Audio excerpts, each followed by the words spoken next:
Jai Hind everyone, welcome back to my YouTube channel and today we are going to discuss about the some basic concept of chemistry।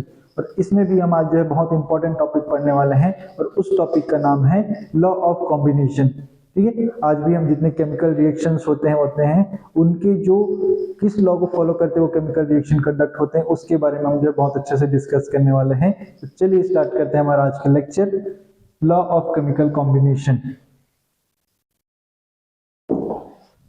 Law of chemical combination, हमारा जो chemical reaction होता है वो कुछ law को follow करते हैं और उस लॉ के अकॉर्डिंग वो कंडक्ट होते हैं। ठीक है, ये कुछ लॉज हैं हमारे पास जो केमिस्ट्री में, जिसको हमको डिस्कस करना बहुत इंपॉर्टेंट हो जाता है, क्योंकि अगर आप केमिस्ट्री पढ़ रहे हैं तो केमिकल रिएक्शन से आप दूर रह नहीं सकते और केमिकल रिएक्शन से आपको दूर नहीं रहना है तो आपको जो है केमिकल रिएक्शन कैसे बनाने हैं, कैसे उसको सॉल्व करने हैं, उसके लॉ जो है आपको पता होना बहुत इंपॉर्टेंट है। ठीक है, तो चलिए डिस्कस करते हैं हमारा first law of chemical combination, जिसमें से पहला लॉ हमारा है law of conservation of mass. First law है हमारा लॉ ऑफ कंजर्वेशन ऑफ मास। नाम से समझ आ रहा है सर, कंजर्वेशन, कंजर्वेशन मीन्स यहाँ पर जो है मास की कंजर्वेशन की बात की जा रही है। तो मास की कंजर्वेशन कहने का मतलब ये है कि जब भी कोई केमिकल रिएक्शन होगा, केमिकल रिएक्शन क्या एक तरह का चेंज है ना। आपके पास एक रिएक्टेंट है या कोई भी सब्सटेंस है, वो क्या होगा, एक प्रोसेस के थ्रू जो है चेंज हो जाएगा और उस प्रोसेस को आप बोलते हैं केमिकल रिएक्शन। ठीक, जैसे कि आप सिंपल सा एक आपको घर का एग्जांपल देके बताता हूं आपको। आपकी मम्मी क्या करती है, घर में जो है खाना बनाती है, तो खाना बनाने से पहले उसके पास जो एक रॉ मटेरियल होता है, उसके पास क्या होता है, कुछ रॉ मटेरियल होता है, लाइक राइस हो गया या वेजिटेबल्स हो गए। उस वेजिटेबल्स में वो कुछ आधे घंटे कुछ ना कुछ मेहनत करेगी, कुछ ना कुछ वर्क करेगी और फिर वो जो रॉ मटेरियल है उसको जो है वो एक डिजायरेबल फूड में कन्वर्ट कर देती है ना, जिसको आप जो है ईट कर पाते हैं। तो एक प्रोसेस के थ्रू जो है वो जो रॉ मटेरियल था क्या हुआ, वो ईटेबल फूड में कन्वर्ट होता है। ठीक है, तो उस प्रोसेस को, वो प्रोसेस जो है वहां पर जो आपकी मम्मी जो खाना बना रही थी, वापस मैं एक एग्जांपल, खाना बनाने का एग्जांपल बता रहा हूं मैं। सेम चीज क्या हो, केमिस्ट्री में क्या होता है कि कोई भी सब्सटेंस है उसको जो एक सब्सटेंस से दूसरे सब्सटेंस में कन्वर्ट करना है तो मुझे क्या करना पड़ेगा, वहां पास केमिकल रिएक्शन परफॉर्म करना पड़ता है। ठीक है, तो उसी को मैं केमिकल चेंज की बात कर रहा हूं। तो जब कभी भी केमिकल चेंज होता है, केमिकल रिएक्शन होता है, तो जो मास है, स्टार्टिंग में मैंने जितना भी मास लिया होगा रिएक्टेंट का, वो रिएक्शन कंप्लीट हो जाने के बाद भी उतना ही मास जो है, टोटल उतना ही मास जो है हमेशा क्या रहेगा, फिक्स रहेगा, वो चेंज नहीं होगा। इसी चीज को बोलते हैं law of conservation of mass. ठीक है, मास जो है पूरे प्रोसेस के दौरान जो है चेंज नहीं होगा, जितना मास स्टार्टिंग में था फाइनल में भी उतना ही मास मेरा जो है रिटेन रहेगा। इसी को बोलते हैं क्या, लॉ ऑफ कंजर्वेशन ऑफ मास। इसी को जो है आप अदर तरीके से भी बोल सकते हैं कि sir mass can neither be created nor be destroyed. ठीक, और कैसे बोल सकता हूं, अगर सर शुरू में मास सेम था, आखिरी में मास सेम है, तो मतलब ये है कि ना तो नया मास बना होगा, है ना तो नया कोई चीज बन रहा है, ना ही वो पहले जो चीज था वो खत्म हो रहा है, वो बस चेंज हो रहा है ना। इसी कारण से उसका वेट अभी भी सेम है। तो इससे मैं कह सकता हूं कि जो मास जो है उसको ना तो मैं कभी डिस्ट्रॉय कर सकता हूं कंप्लीटली और ना ही उसको मैं कंप्लीटली क्या कर सकता हूं, नया मास जो है फॉर्म कर सकता हूं। तो क्या कर सकते हैं फिर, अगर मैं डिस्ट्रॉय नहीं कर सकता, अगर मैं फॉर्म नहीं कर सकता, तो मैं बोल सकता हूं कि सर अगर उसको डिस्ट्रॉय नहीं किया जा सकता, उसको क्रिएट नहीं किया जा सकता, तो उसको हम एक ही चीज कर सकते हैं, चेंज कर सकते हैं, उसको चेंज कर सकते हैं एक फॉर्म से दूसरे फॉर्म में। ठीक है, उसको हम एक फॉर्म से दूसरे फॉर्म में चेंज कर सकते हैं और यही जो है क्या बोलता है, law of conservation of mass. ठीक है, कोई भी केमिकल चेंज या फिजिकल चेंज में मास जो है किसी भी सब्सटेंस का, वो हमेशा सेम रहने वाला है before the reaction and after the reaction. ठीक है, एग्जाम्पल के थ्रू समझते हैं इसको, एग्जाम्पल के थ्रू समझते हैं। जैसे मैं बोल रहा हूं कि मेरे पास जो है एक रिएक्टेंट है ए प्लस मेरे पास एक रिएक्टेंट है बी। इनको मैं क्या कर रहा हूँ, रिएक्ट करा रहा हूँ, एक केमिकल रिएक्शन परफॉर्म कर रहा हूँ और इस केमिकल रिएक्शन के बाद जो है मेरे पास जो प्रोडक्ट बन रहा है वो होता है ए बी टाइप का प्रोडक्ट बन रहा है। ठीक है। तो मैं क्या किया इसमें, जब मैं ये रिएक्शन करा रहा था तो पहले मैंने क्या किया, 5 ग्राम मैंने जो है क्या लिया था, ए लिया था, 5 ग्राम मैंने बी लिया था। ठीक है, मैंने क्या किया, 5 ग्राम ए एंड 5 ग्राम बी लिया था मैंने। अगर दोनों के 5-5 ग्राम मैं ले रहा हूं तो according to the law of conservation of mass, जो रिएक्टेंट से कंबाइन होकर के जो प्रोडक्ट मिलेगा मुझे, वो प्रोडक्ट भी हमेशा क्या होगा, उसका मास जो है इनके इक्वल होगा, मीन्स इनके सम के इक्वल होगा। टोटल जितने रिएक्टेंट के मास थे उतना ही मास मुझे जो है बाद में मिलेगा प्रोडक्ट का। ठीक है, ना तो नया एक्स्ट्रा मास मुझे वहां से ऑब्टेन होगा या फिर उससे कम, ना ही उससे कम ऑब्टेन होगा। जितना मुझे शुरू में मैंने लिया था उतना मुझे लास्ट में मिलेगा। और यही जो है हमारा law of conservation of mass जो है डिफाइन करता है। ठीक है, यही क्या करता है, हमारा law of conservation of mass define करता है। एक एग्जांपल से बात करते हैं। हमारे पास जैसे कि मैं बोल रहा हूं, सर मेरे पास जो है हाइड्रोजन गैस है। ठीक है, मैंने क्या किया, 2 ग्राम जो है हाइड्रोजन गैस लिया था, प्लस मैंने इसको रिएक्ट कराया किससे, क्लोरीन से, क्लोरीन गैस से। क्लोरीन का मैंने क्या किया, इसका जो मैं वेट ले रहा हूं 71 ग्राम ले रहा हूं, Cl2 का वेट ले रहा हूं मैं 71 ग्राम। इनको जब मैं रिएक्ट कराता हूं सर, तो मुझे जो है 2 मोल HCl के मिलते हैं, और ये जो प्रोडक्ट मिल रहा है उस प्रोडक्ट का वेट जो है मेरे पास 73 ग्राम होता है। ये रियल एग्जांपल है, ऐसा होता है। इससे क्या समझ आता है कि सर मेरे पास जो रिएक्टेंट है, मेरे पास जो रिएक्टेंट है, मैं बोल रहा हूं कि वेट ऑफ रिएक्टेंट, ठीक है, आर फॉर रिएक्टेंट कितना है, 2 + 17 मतलब 2 + 71 इज इक्वल टू 73 ग्राम है सर। यहां मैं वेट ऑफ प्रोडक्ट की बात करूं तो, वेट ऑफ प्रोडक्ट की बात करूं तो प्रोडक्ट का वेट कितना आ रहा है, आप देख रहे हैं सर, प्रोडक्ट का वेट भी कितना आ रहा है, 73 ग्राम ही आ रहा है। कितना आ रहा है, 73 ग्राम। मुझे देखने को मिला सर कि रिएक्शन से पहले मेरे रिएक्टेंट का वेट टोटल कितना है, 73 ग्राम था। रिएक्शन के बाद भी मेरा जो वेट है कितना है, 73 ग्राम है। ना तो मास नया बन रहा है, ना ही मास जो है लूज हो रहा है। ठीक है, जितना मास रिएक्टेंट का था, जितना बिफोर द रिएक्शन मास था, उतना आफ्टर द रिएक्शन मास है। ठीक है, तो यहाँ पे ना तो नया मास बन रहा है, ना तो नया कोई जो मास है वो डिस्ट्रॉय हो रहा है। इट मींस ये जो है क्या कर रहा है, फॉलो कर रहा है हमारा लॉ ऑफ कंजर्वेशन ऑफ मास को। ठीक है, इजी है, बहुत इजी कॉन्सेप्ट है, बहुत ही इजी कॉन्सेप्ट, आप इसको इजीली समझ सकते हैं। और एक चीज याद रखिएगा, इस कॉन्सेप्ट को डिस्कवर करने वाले साइंटिस्ट थे लेवोजियर, एक फ्रेंच केमिस्ट थे हमारे पास, जिन्होंने क्या किया, इस लॉ को डिस्कवर किया। ठीक है, उन्होंने क्या किया था, एक एक्सपेरिमेंट किया था टीन के ऊपर, टीन SN टीन। उसने क्या किया था, मैं एग्जांपल इसका जो प्रोसेस है वो बताता हूं। उसने क्या किया था कि एक कंटेनर लिया था ऐसे। ठीक, इसमें क्या किया उसने, टीन का कुछ मेटल रख दिया, वेट कर लिया उस टीन का। ठीक है, टीन मेटल लिया, फिर उसमें क्या किया, ऑक्सीजन गैस भर दिया उसमें, बस क्या भर दिया, ऑक्सीजन गैस, और इसको बंद कर दिया। फिर इसको हीट किया गया, हीट किया गया इसे। हीट करने से क्या हुआ कि यहाँ पास जो टीन है वो क्या किया, ऑक्सीजन से रिएक्ट करने लग गया। टीन जो है क्या किया, ऑक्सीजन से रिएक्ट करने लग गया। ऑक्सीजन से रिएक्ट करके जो है जो भी कंपाउंड यहाँ पर बनता है, यहां से क्या बना, फिर यहां से बना आपका टिन ऑक्साइड। क्या बना, टिन ऑक्साइड। और उसने देखा कि जब रिएक्शन नहीं हुआ था, रिएक्शन से पहले जो टोटल इस कंटेनर का वेट था, और रिएक्शन के बाद जब टिन ऑक्साइड बन गया, उसके बाद जो कंटेनर का वेट था, दोनों इक्वल आ रहा था।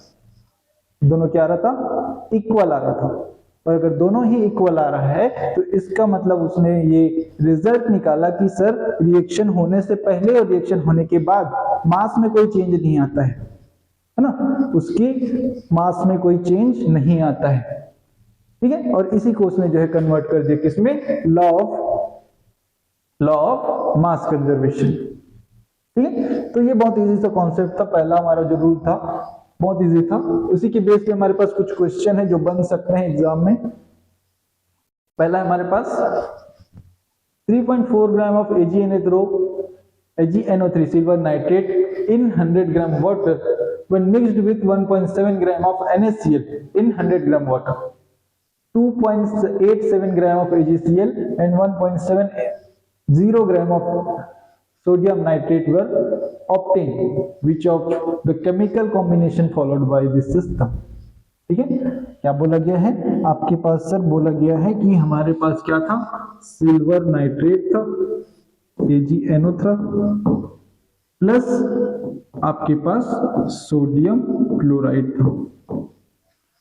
इनको जब मिक्स किया गया तो बोला जा रहा है कि मिक्स होने के बाद ये जो है क्या करते हैं कि यहां से जो है सोडियम नाइट्रेट बनता है, सोडियम नाइट्रेट बनता है प्लस AgCl बनता है, प्लस क्या बनता है, AgCl बनता है। ये रिएक्शन आपको बोल रहा है, क्वेश्चन यही बोलता है, ठीक है। फिर आपको बोला गया कि यहाँ पर जो AgNO3 सिल्वर नाइट्रेट का जो वेट है 3.4 ग्राम था, सोडियम क्लोराइड का वेट जो है 1.17 ग्राम था, और बनने वाला जो आपका AgCl है वो 2.87 ग्राम है। और क्या बोला गया है, और आपको बोला गया है सोडियम नाइट्रेट जो है वो 1.70 ग्राम फॉर्म हो रहा है, 1.70 ग्राम फॉर्म हो रहा है। मुझे क्या करना चाहिए, मैं क्या करता हूं, पहले इनके मास को काउंट कर लेता हूं, इनको काउंट कर लेता हूं, काउंट करके मैं देखता हूं सर ये आ रहा है मेरा 4.57 ग्राम। यहां मैं अगर इसको काउंट करता हूं तो अगेन ये जो है 4.57 ग्राम ही आ रहा है। मुझे देखने को मिल रहा है सर कि रिएक्शन होने से पहले और रिएक्शन होने के बाद दोनों में जो है मास जो है क्या है, दोनों में क्या है, मास जो है सेम आ रहे हैं। और अगर मास सेम आ रहे हैं तो हमारा अभी का रूल हमने बोला कि अगर मास जो है रिएक्टेंट का और प्रोडक्ट का सेम आ रहा है, मींस वो किस लॉ को फॉलो करेगा, किस लॉ को फॉलो करेगा, वो फॉलो करेगा लॉ ऑफ कंजर्वेशन ऑफ मास को। किसको फॉलो करेगा, लॉ ऑफ कंजर्वेशन ऑफ मास को फॉलो करेगा। तो इसका आंसर क्या हो जाएगा आपका, इसका आंसर हो जाएगा, आंसर आपका हो जाता है यहां पे law of conservation of mass, law of conservation of mass, ठीक है, law of conservation of mass. Mass can neither be created और destroyed by the any chemical change, ठीक। नेक्स्ट क्वेश्चन देखते हैं, इजी क्वेश्चन था ये। When 4 gram of hydrogen reacts completely with 32 gram of oxygen, the amount of water formed will be, the amount of water formed will be, क्या बोला गया है आपको, आपको बोला जा रहा है सर कि अगर आपके पास H2 है प्लस आपको बोला गया है H2 प्लस ऑक्सीजन O2, इनकी जो रिएक्शन हो रही है, इनकी जो रिएक्शन हो रही है उससे जो है वाटर फॉर्म हो रहे हैं, उससे वाटर फॉर्म हो रहे हैं। ये रिएक्शन है, इसको आप बैलेंस कर सकते हैं, बैलेंस करेंगे तो आपको जो है ये मिल जाएगा, ठीक है। ये रिएक्शन है। आपको बोला गया है सर कि 4 ग्राम हाइड्रोजन है, हाइड्रोजन का वेट जो है 4 ग्राम है, ऑक्सीजन का वेट 32 ग्राम है, ठीक है, 32 ग्राम। आपसे पूछा गया the amount of water formed will be, ठीक है। अगर आपको लॉ ऑफ कंजर्वेशन ऑफ मास पता है तो आप डायरेक्टली भी यहीं से काउंट करके आप बोल सकते थे कि ये 36 ग्राम होगा, सीधी सी बात, ठीक है, 36 ग्राम यहां से पता चलता है। बट हालांकि ये क्वेश्चन हम लॉ ऑफ कंजर्वेशन मास के अकॉर्डिंग सॉल्व कर रहे हैं तो यहां से हम डायरेक्ट कर रहे हैं, लेकिन आपको जो ये चीजें जो है आगे चल के अगर एग्जाम में आपको क्वेश्चन मिल रहा है तो आपको मोल कॉन्सेप्ट के बेस पर भी सॉल्व करना पड़ता है। पहले मैं एक चीज बता देता हूँ मोल क्या होता है। पहले मैं एक चीज बता देता हूँ, नंबर ऑफ मोल्स की जब बात करते हैं वो होता है given weight, given mass upon atomic mass, या फिर एटॉमिक मास ना बोल करके मॉलिक्यूलर मास, मॉलिक्यूलर मास, ठीक है, इसको लिख लीजिएगा मॉलिक्यूलर मास। जैसे यहां पास मेरे पास जो है हाइड्रोजन का मास कितना गिवन है मेरे पास 4 ग्राम, इसका मॉलिक्यूलर मास H2 का मॉलिक्यूलर मास होता है 2, तो नंबर ऑफ मोल्स कितने काउंट हो जाएंगे इसके हो जाएंगे सर 4/2 मींस 2 मोल्स। कितने मोल्स हाइड्रोजन के 2 मोल्स। ऑक्सीजन का मोल्स कितना हो जाएगा, गिवन वेट है 32, इसका मॉलिक्यूलर मास भी क्या होता है 32, ये जो है आपको मिल जाएगा क्या, इसके कितने मोल्स मिल जाएंगे 1 मोल, ठीक है 1 मोल, ठीक। तो 2 मोल हाइड्रोजन 1 मोल ऑक्सीजन। और आपको रिएक्शन से भी आपको समझ आ रहा है सर कि अगर 2 मोल हाइड्रोजन 1 मोल ऑक्सीजन, यहाँ कुछ नहीं मतलब 1 मोल ऑक्सीजन से रिएक्ट करता है तो 2 मोल वाटर बनता है, सामने में लिखा है ना 2 मोल वाटर बनता है। और अगेन यहाँ पास भी वही आपको मिल रहा है कि सर 2 मोल हाइड्रोजन है 1 मोल ऑक्सीजन है, तो यहाँ पास आंसर में भी 2 मोल आना चाहिए, ठीक है। लेकिन क्वेश्चन आपको जो है ग्राम्स में पूछा है, मोल में पूछा नहीं है। तो मोल को आपको फॉर्मूला पता है, मोल आपका फॉर्मूला पता है, तो आप क्या कर सकते हैं 2 मोल को कैसे कन्वर्ट कर सकते हैं, मास आपको पता निकालना है, मास निकालना है आपको, ठीक है। मॉलिक्यूलर मास आपको हाइड्रोजन वाटर का पता है 18 होता है, ठीक है। तो मास क्या हो जाएगा फिर, mass is equal to 2 into 18 that is 36 gram, ठीक है। इस मेथड से भी आप निकाल सकते हैं मोल के बेस पे, या फिर आप डायरेक्ट कर रहे हैं तो यहां से कर सकते हैं, ठीक है। मोल के बेस पे आप इसको इस तरह से सॉल्व कर सकते हैं और आपका आंसर जो है 36 ग्राम यहां से काउंट होता है। तो आपका आंसर क्या हो जाएगा 36 gram water will B form after this reaction. Easy. चलिए नेक्स्ट क्वेश्चन देखते हैं। The law of conservation of mass that is states that, easy question, mass can neither created nor be destroyed, ये बोलता है ना, ये तो बोल रहा था वो कि मास ना तो भी आप बना सकते हैं ना डिस्ट्रॉय कर सकते हैं, बस इसको उसको चेंज कर दो, है ना। आप इसको उसको इसमें से उसमें चेंज कर सकते हो, इसमें से उसमें चेंज कर सकते हो, उसको ना तो आप नया बना सकते हो ना तो पुराने को मिटा सकते हो, क्लियर, यही बोलते हो। Next one, in a reaction 10 gram hydrogen reacts with 80 gram oxygen, the expected mass of product is hydrogen plus oxygen, reaction पहले लिख लेंगे आप, दैट इज 2H2। आपको पता है सर 2 मोल हाइड्रोजन 1 मोल ऑक्सीजन से रिएक्ट करता है 2 मोल वाटर बनाता है, 2 मोल हाइड्रोजन 1 मोल ऑक्सीजन से रिएक्ट करके 2 मोल हाइड्रोजन वाटर बनाता है, ठीक है। आपको पहले मोल काउंट करना है, मोल काउंट करना है। मोल कितने दिए हैं आपको, ग्राम्स में आपको इसका वेट दिया है 10 ग्राम, आपको पता है इसका मॉलिक्यूलर मास 2 होता है, तो इसके मोल्स काउंट हो जाएंगे सर हाइड्रोजन के 5 मोल्स, कितने मोल 5 मोल। वाटर ऑक्सीजन का वेट आपको गिवन है 80 ग्राम, इसका मॉलिक्यूलर मास होता है आपका 32, इसका मॉलिक्यूलर मास होता है 32, होता है, बिल्कुल होता है। तो यहां से 80 ग्राम ऑक्सीजन, ओके, यहां से आप इसको सॉल्व करेंगे 16, 48, 20,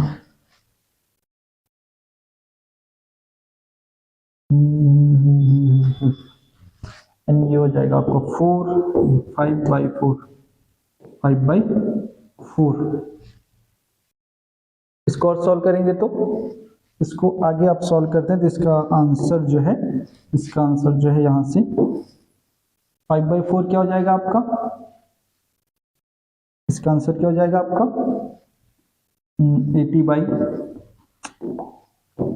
80/32 का आपका आंसर हो जाएगा ये 3 अप्रोक्सीमेटली 3.5।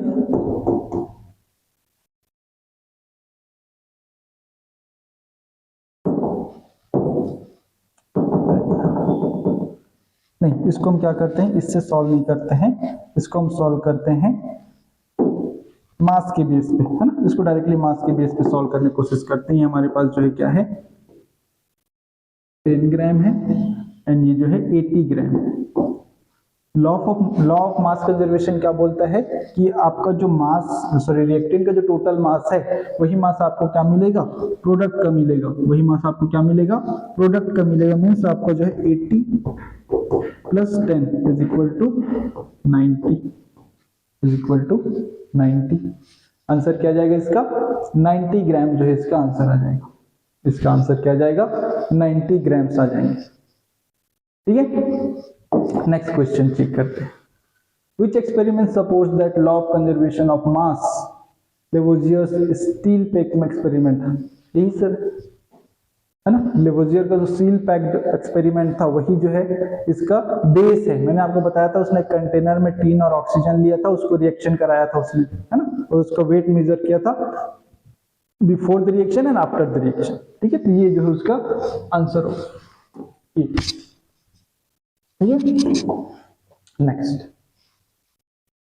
नेक्स्ट कुछ क्वेश्चन है।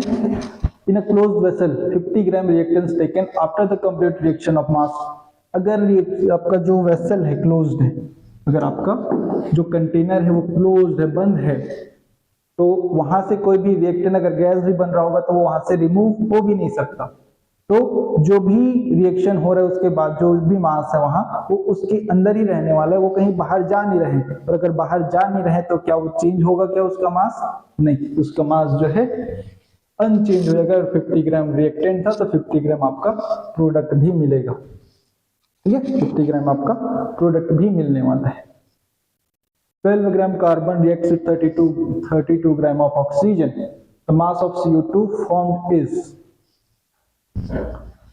carbon plus oxygen gives CO2। ठीक है, आपको बोला गया इसका वेट 12 ग्राम, इसका 32 ग्राम। रिएक्शन से इसका जो प्रोडक्ट बनेगा उसमें कितना हो जाएगा, 32 44। आंसर 44 है ना। मास तो कहीं चेंज नहीं होने वाला, वो तो 44 ही हो जाएगा। जितना रिएक्टेंट का मास है उतना ही प्रोडक्ट का मास बनेगा। यही तो हमारे लॉ ऑफ कंजर्वेशन मास है ना। तो इससे जो है 44 will be the answer. 44 will be the answer. आप इसको जो है मोल के बेस पर भी चेक कर सकते हैं, आपका आंसर यही आने वाला है। ठीक, next. When 10 gram of calcium carbonate is heated, it decomposes to calcium oxide and carbon dioxide. If the 5.6 gram of calcium oxide is formed, what mass of the CO2 released? What mass of the CO2 released? बोला गया है कि आपके पास calcium carbonate है sir, आप इसको क्या कर रहे हैं, हीट कर रहे हैं। हीट करने से जो है पहले कैल्शियम कार्बोनेट और CO2 फॉर्म कर रहे हैं। ठीक है, आपको मेंशन है कि इसका वेट जो है 10 ग्राम है। कितना वेट लिया गया आपका कैल्शियम कार्बोनेट का, 10 ग्राम लिया गया है। और आपको बोला गया कैल्शियम ऑक्साइड जो है वो फॉर्म हो रहा है 5.6 ग्राम। आपको पूछा गया है कि कार्बन डाइऑक्साइड का मास क्या होगा, है ना, मास ऑफ कार्बन डाइऑक्साइड पूछा गया। ठीक है, यहां से 10 ग्राम है, आपको पता है कि सर ये 10 है वो इक्वल होगा रिएक्टेंट का जो मास है वो रिएक्शन के बाद जो प्रोडक्ट का मास होगा उसका एग्जैक्टली इक्वल होना चाहिए। यही लॉ ऑफ मास कंजर्वेशन बोलता है। तो मैं क्या करता हूँ, 5.6 प्लस एक्स कर देता हूँ। यहां से अगर मैं एक्स फाइंड आउट करना चाहूं तो मुझे मिल जाएगा 4.4। 4.4 विल बी द आंसर। ठीक है, 4.4 will be the answer, right. अगर इसी क्वेश्चन को अगर और थोड़ा और हम जो है थोड़ा और अच्छा बनाने की कोशिश करें तो हम क्या कर सकते हैं, मास ऑफ कार्बन डाइऑक्साइड की जगह मोल्स ऑफ CO2 पूछ सकता है। ठीक है, आपको जो है CO2 के मास पता चल गए, है ना, ये गिवन मास आपको पता चल गया जो आपको मिला, है ना। गिवन मास आपको जो पता चल गया, तो आप मोल्स निकाल सकते हैं। क्या हो जाएगा, मास गिवन मास जो आपका 4.4 और इसका मॉलिक्यूलर मास होता है 44, है ना। यहां से आपका क्या हो जाएगा आंसर 1/10 और 0.1 मोल, इस तरह से 0.1 मोल कार्बन डाइऑक्साइड फॉर्म होगा। ऐसा भी क्वेश्चन बन सकता है आपका, है ना। क्वेश्चन इसको थोड़ा सा अगर और टफ बनाने की कोशिश करे तो जो उसका डायरेक्ट मास ना पूछ करके उसका मोल पूछ सकता है, ठीक है। तो इस तरह से आप ऐसे काउंट कर सकते हैं। चलिए नेक्स्ट क्वेश्चन देखते हैं। Next question, 2.3 gram sodium reacts completely with chlorine to form 5.85 gram NaCl. What mass of chlorine that reacts. क्या बोला गया है कि आपका जो सोडियम है वो रिएक्ट कर रहा है किससे, क्लोरीन से, ठीक है। रिएक्शन से जो है आपका NaCl फॉर्म हो रहा है ना, ये बोला गया है। और आपको बोला गया 2.3 ग्राम जो है सोडियम है और आपका जो प्रोडक्ट फॉर्म हो रहा है वो जो है 5.85 ग्राम हो रहा है। आपसे पूछा गया है कि सर इस क्लोरीन का मास क्या होगा, Cl2 का मास क्या होगा। मैं इसको x कंसीडर करता हूं और law of conservation according to law of mass conservation apply करता हूं।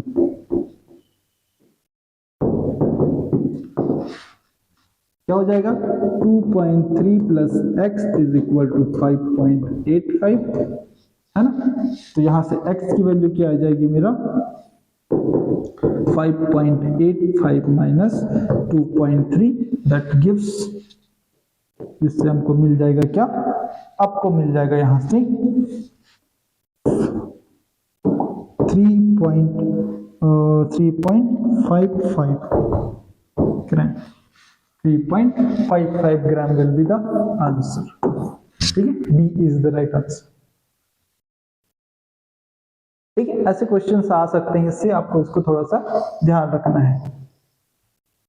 10 gram of calcium carbonate is heated in a closed vessel. After the decomposition, the total mass of the inside the vessel.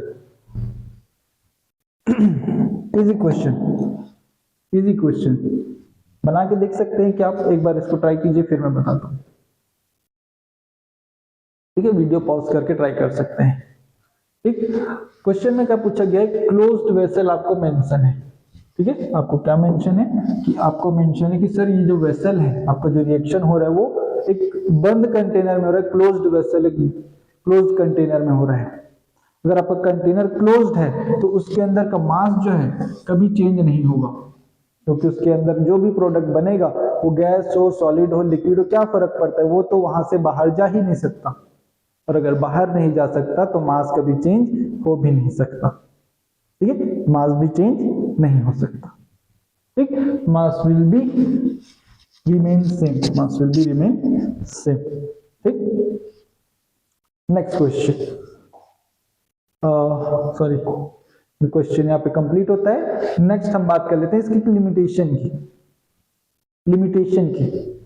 पहले आपको याद करना होगा हमने law में क्या बोला था। लॉ में बोला गया था मास can neither be created not destroyed during any chemical और फिजिकल चेंज, ठीक है। किसी भी केमिकल या फिजिकल चेंज में मास जो है डिस्ट्रॉय या क्रिएट नहीं होता है, ठीक।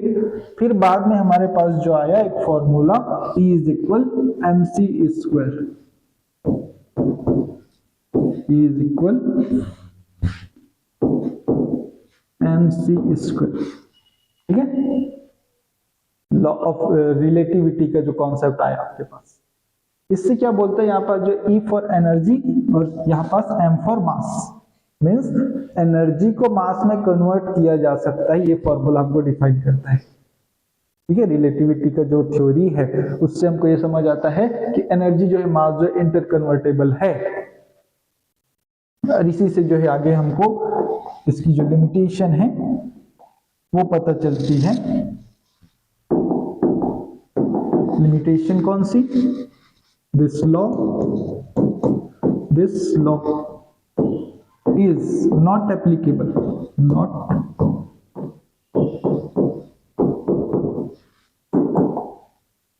applicable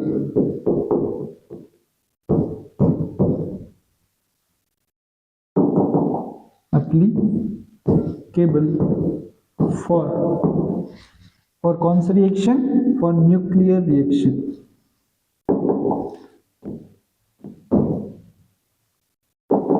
for nuclear reaction. ठीक है, जो न्यूक्लियर रिएक्शंस होते हैं उसके लिए लॉ जो है एप्लीकेबल नहीं होता। ऐसा क्यों सर? क्योंकि न्यूक्लियर रिएक्शन में जो है मास का कुछ पार्ट जो है वो एनर्जी में कन्वर्ट हो जाता है, और इसीलिए जो है आपको बहुत ज्यादा अमाउंट में जो है न्यूक्लियर रिएक्शन में एनर्जी प्रोड्यूस होते हुए मिलती है। ठीक है, वापस क्या होता है, कुछ मास जो है क्या हो जाता है, वो एनर्जी में कन्वर्ट हो जाता है। ठीक है, तो इस कारण से हम यहाँ पर बोल सकते हैं कि हमारा जो न्यूक्लियर रिएक्शंस होते हैं वो क्या करते हैं, लॉ ऑफ कंजर्वेशन ऑफ मास को फॉलो नहीं करेंगे। ठीक है, ठीक, नेक्स्ट हम चलते हैं। नेक्स्ट हमारा जो लॉ है, law of definite proportion. Law of definite proportion, पहले सुनो इसका मतलब क्या है, पहले इसका मतलब सुनो, फिर आगे हम जो उधर जाएंगे। लॉ ऑफ डिफाइनाइट प्रोपोर्शन क्या बोलता है? लॉ ऑफ डिफाइनाइट प्रोपोर्शन ये बोलता है सर कि कोई भी एक कंपाउंड है, कंपाउंड पता है आपको, कंपाउंड मतलब एटम्स से मिलकर के, एटम के एक फिक्स्ड रेशियो से मिलकर के जो है कोई कंपाउंड बनता है। ठीक है, जैसे 2 हाइड्रोजन और 1 ऑक्सीजन को अगर एक मिलाता हूं तो मुझे क्या मिलता है, वाटर मिलता है, H2O मिलता है ना। यहाँ पर 2 हाइड्रोजन और 1 ऑक्सीजन, इनका रेशियो फिक्स है। ठीक, तो यही चीज जो है बोला जाता है इस लॉ में कि कोई भी कंपाउंड है उसका जो है, उसमें जो एलिमेंट है, उसमें जो एटम्स है, उनका जो रेशियो है, उनका जो मास रेशियो है वो हमेशा कांस्टेंट रहता है ना। उसका जो मास रेशियो हमेशा कांस्टेंट रहेगा। हम सिर्फ एक कंपाउंड की बात कर रहे हैं। ठीक है, अब ये फर्क नहीं पड़ता कि वो एक कंपाउंड जो है मैं कहां से लेके आ रहा हूं। ठीक है, या तो मैं, जैसे मैं एक एग्जांपल देता हूं, वाटर की बात करता हूं। वाटर हो सकता है कि मैं लैब में प्रिपेयर कर लूं, डिस्टिल वाटर बना लिया मैं, है ना। हो सकता है वाटर मैं घर से लेके आ गया, हो सकता है वाटर तुम अपने घर से लेके आ गए, हो सकता है कहीं तालाब से लेके आ गया। लेकिन अगर वो वाटर की बात कर रहा है तो वाटर में जो है हाइड्रोजन और ऑक्सीजन का कंपोजिशन हमेशा सेम रहेगा। उसमें ना तो हाइड्रोजन का मास चेंज होने वाला है, ना ही ऑक्सीजन का, उनका जो रेशियो है वो हमेशा सेम रहेगा। ठीक है, वही चीज यहां पर बोला गया है, a compound always contain same fixed ratio on their of their constituent elements by mass, कैसे, by mass के अकॉर्डिंग, है ना।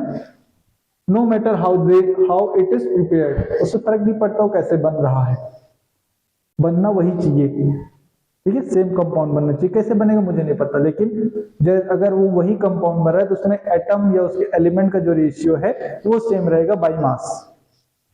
देखो एक एग्जांपल बोलते हैं, है ना, एक एग्जांपल बोलते हैं, लाइक मैं वाटर की बात कर रहा हूं, ये मेरा जो है H2O की बात कर रहा हूं, ये मेरे घर का है। ये H2O मैंने कहां से लाया, अपने होम से लेकर के आया हूं सर। मैं एक H2O में लेकर के आया सर, कहां से, रिवर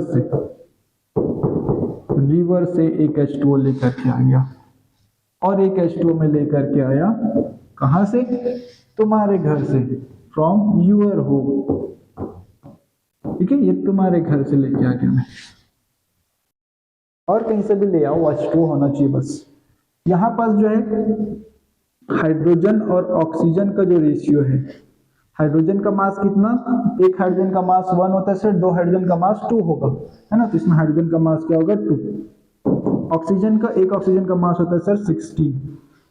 सेम चीज यहाँ हाइड्रोजन और ऑक्सीजन का मास क्या होगा, वही 2 हाइड्रोजन का मास 2, एक हाइड्रोजन का 16। यहां सर, यहां भी 2 हाइड्रोजन है तो हाइड्रोजन और ऑक्सीजन का मास का जो रेशियो है 2:60। इसको सिंप्लीफाई करेंगे तो 1:8, इसको सिंप्लीफाई करेंगे तो 1:8, और इसको भी सिंप्लीफाई करेंगे तो 1:8।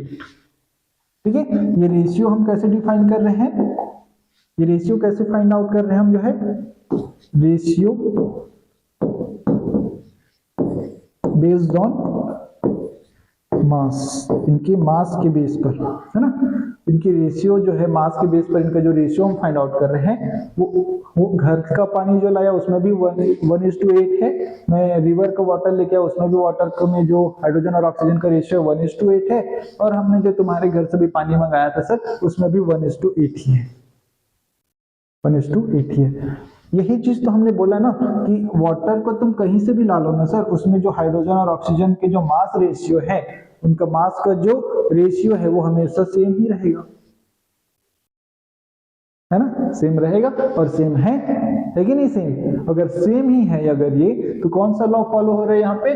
Law of definite proportion. उनका जो प्रोपोर्शन है, उनका जो रेशियो है वो हमेशा फिक्स है, एक ही कंपाउंड की बात कर रहे हैं, ठीक है। और भी एग्जांपल आप लेके चल सकते हैं, और भी एग्जांपल आप सर CO2 ले लीजिए, अब जो है CO2 ले लीजिए, मैं CO2 की बात कर रहा हूँ, ये CO2 सर ये मैंने प्लांट से लेकर के आया, है ना, एक प्लांट था मेरे घर में, एक प्लांट था ताजा ताजा, और कार्बन डाइऑक्साइड बना के रिलीज कर रहा था, सॉरी कार्बन डाइऑक्साइड तो एक्सेप्ट कर रहा था ना, कार्बन डाइऑक्साइड एक्सेप्ट कर रहा था, मैं उसे छीन के ले आया कार्बन डाइऑक्साइड। अरे भाई मेरे को प्रैक्टिकल करना है तो बाद में लेते रहना ऑक्सीजन कार्बन डाइऑक्साइड। एक कार्बन डाइऑक्साइड मैंने लिया, ये एयर से ले लिया मैंने, है ना, एटमॉस्फेयर से ले लिया, ठीक। मैंने देखा सर यहाँ कार्बन और ऑक्सीजन का जो मास रेशियो है, कार्बन का मास होता है सर 12, ऑक्सीजन का मास होता है सर एक का होता है 16, दो है तो यहाँ पे 32, ठीक है, दो है तो यहाँ पे 32।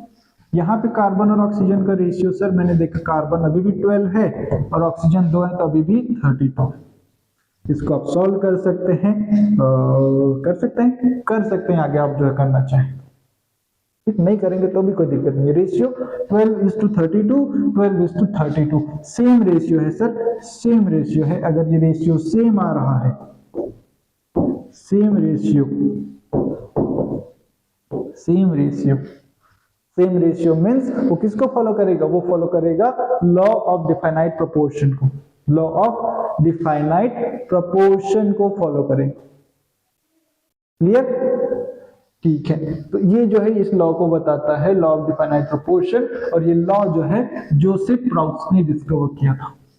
जोसेफ प्राउस ने जो है इस लॉ को जो है हमारे सामने रखा था, ठीक। चलिए बात करते हैं हम जो है इसके कुछ क्वेश्चंस की, कुछ क्वेश्चन की बात कर लेते हैं। हमारे पास फर्स्ट क्वेश्चन है, according to the law of definite proportion the ratio of the mass of the element in a chemical compound is, किसी भी केमिकल कंपाउंड में जो रेशियो है इसका, ratio of the mass of element, ratio of the mass of elements in a chemical compound is variable. No sir, वो कभी variable होता ही नहीं है, वो सेम रहता है, फिक्स रहता है, ठीक है, fixed and definite, this is the right answer, fixed and definite, ठीक है। मास रेशियो जो है एलिमेंट का किसी भी कंपाउंड, किसी एक कंपाउंड में हमेशा फिक्स्ड होता है, ठीक। और सर ये तो सिंपल सी बात है ना, एक कंपाउंड का, किसी भी कंपाउंड का डेफिनेशन भी देखोगे तो कंपाउंड का डेफिनेशन ही यही होता है ना कि उसमें जो एटम्स हैं उनका मास, उनका जो रेशियो है वो हमेशा, कंपोजिशन जो है या रेशियो जो है हमेशा फिक्स्ड होता है, तभी तो कंपाउंड है, ठीक है। कंपाउंड का डेफिनेशन क्या बोलता है? कंपाउंड जब कैसे फॉर्म होता है? जब एटम्स जो है फिक्स्ड रेशियो में कंबाइन होते हैं। याद आ रहा है कुछ? तो कंपाउंड में तो रेशियो जो है एटम का वो तो फिक्स ही रहने वाला है, और यही चीज जो है लॉ ऑफ डिफाइनाइट प्रोपोर्शन भी यहाँ पे हमको बताता है, ठीक है। यही जो है यहाँ पर लॉ ऑफ डिफाइनाइट प्रोपोर्शन हमको बताता है, ठीक है। तो ये जो है आपका बी, फिक्स्ड एंड डिफाइनाइट, इसका आंसर होगा।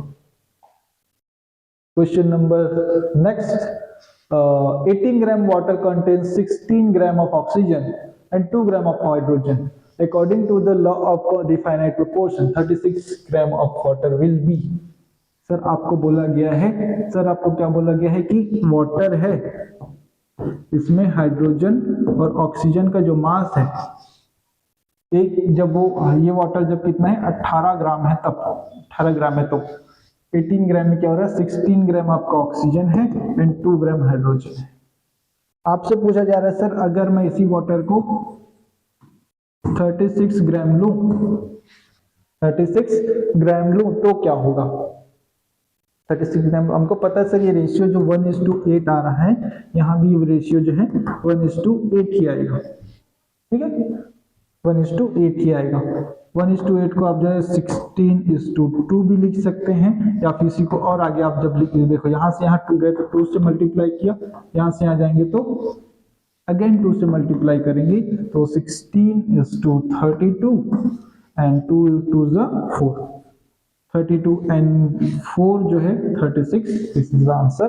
तो यहाँ पर आपको बोलते होगा क्या, हाइड्रोजन का जो वेट है वो 4 ग्राम हो जाएगा एंड ऑक्सीजन का weight 32 gram, this is the answer, ठीक है, this is the answer.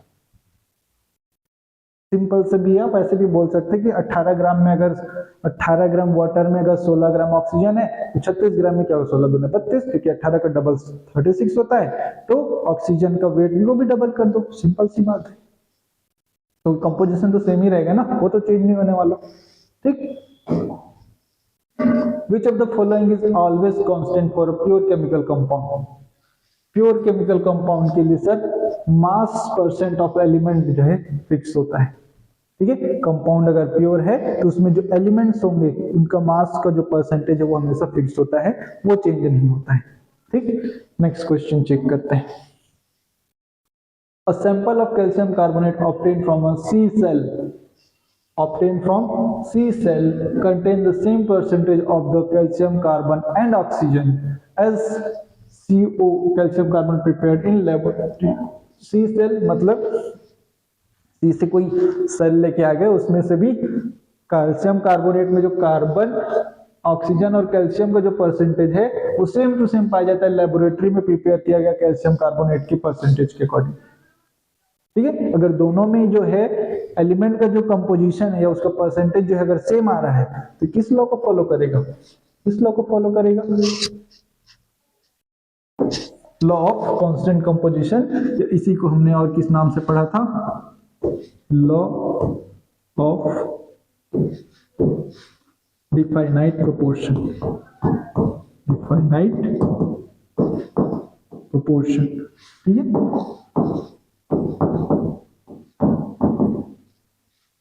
Law of definite proportion, या फिर डिफाइनाइट को आप क्या बोल सकते हो, कांस्टेंट कंपोजिशन भी तो बोल सकते हो ना। प्रोपोर्शन कांस्टेंट हो या डिफाइनाइट हो एक ही मतलब है, ठीक, ये आंसर हो जाएगा इसका। नेक्स्ट क्वेश्चन, नेक्स्ट क्वेश्चन से पहले हम इसका नेक्स्ट हमारा जो लॉ पे पहुंचने से पहले हम जो इस लॉ के कुछ लिमिटेशन देख लेते हैं, है ना। ये लॉ भी कुछ ना कुछ लिमिटेशंस होते हैं इसके, जो जहां पे क्या हो जाती है ये लॉ जो है फॉरबिडन हो जाते हैं, वहां पे ये फॉलो नहीं होता है, ठीक है। लॉ क्या बोलता है कि composition, mass composition of element जो है एक ही कंपाउंड में हमेशा सेम रहेगा, एक टाइप के कंपाउंड में हमेशा उसका मास कंपोजिशन एलिमेंट का सेम रहेगा, ठीक। मतलब तो मैं सर यहाँ पे क्या करता हूं, एग्जांपल दे रहा हूं आपको, CO2 एंड CO2, ठीक है, CO2 एंड CO2 का एग्जांपल ले रहे हैं। लेकिन यहाँ पास एक खेला ये हो जा रहा है सर कि यहाँ जो कार्बन है वो कार्बन 12 है और यहाँ जो कार्बन है वो कार्बन 14 है, कार्बन का आइसोटोपवा है, वो क्या है, वो कार्बन का आइसोटोप। तो अब देखो सर इस कार्बन का आइसोटोप 12 मतलब इसका कार्बन का जो वेट है वो 12 होगा, ऑक्सीजन 2 है मतलब 32 होगा, ठीक है। यहाँ कार्बन 14 है सर, इस कार्बन का वेट 12 ना होकर के 14 है और ऑक्सीजन का जो मोलिकुलर वेट है मतलब वेट जो है हो जाएगा 32। यहाँ पे अब गड़बड़ हो जाती है, यहाँ क्या गड़बड़ हो गया कि यहाँ जो 12:32 या 14:32 है। हमने तो पढ़ा है कि सर अगर कंपाउंड कार्बन डाइऑक्साइड है, अगर दोनों कंपाउंड कार्बन डाइऑक्साइड है तो फिर दोनों ही केस में जो इनका मास का जो रेशियो है वो सेम आना चाहिए, लेकिन यहाँ तो सर यहाँ 12 आ रहा है, यहाँ 14 आ रहा है, मास रेशियो सेम आ ही नहीं रहा। और ये गड़बड़ क्यों हुआ सर, ये गड़बड़ हुआ क्यों, यहाँ कार्बन के डिफरेंट आइसोटोप्स प्रेजेंट है, कार्बन के डिफरेंट आइसोटोप्स प्रेजेंट है। यहां से मैं सर ये बोल सकता हूं कि क्या बोल सकता हूं मैं यहां से मैं बोल सकता हूं कि when different isomers isomers are present, then when different isomers are present, then mass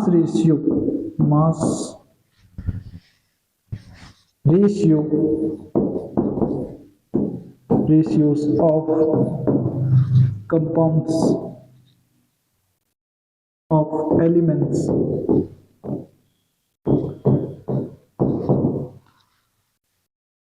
of compound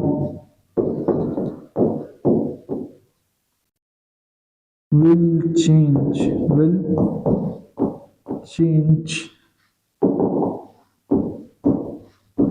or say not constant, non definite. ठीक है, उस केस में जो है वो कांस्टेंट या डिफाइनाइट नहीं होगी, वो क्या हो जाएगा, चेंज हो जाएगा। ठीक है, ये लिमिटेशन है उसका, लिमिटेशन लिख लो यहां पे, लिमिटेशन। ठीक है, लिमिटेशन है ये। एक लिमिटेशन मैंने आपको बताया, एक और लिमिटेशन लिखिए, एक और लिमिटेशन।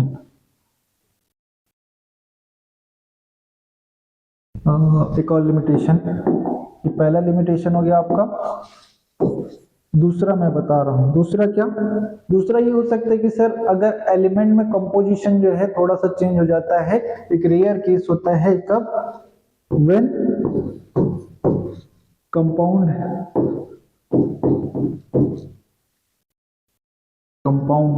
compounds are non-stoichiometric।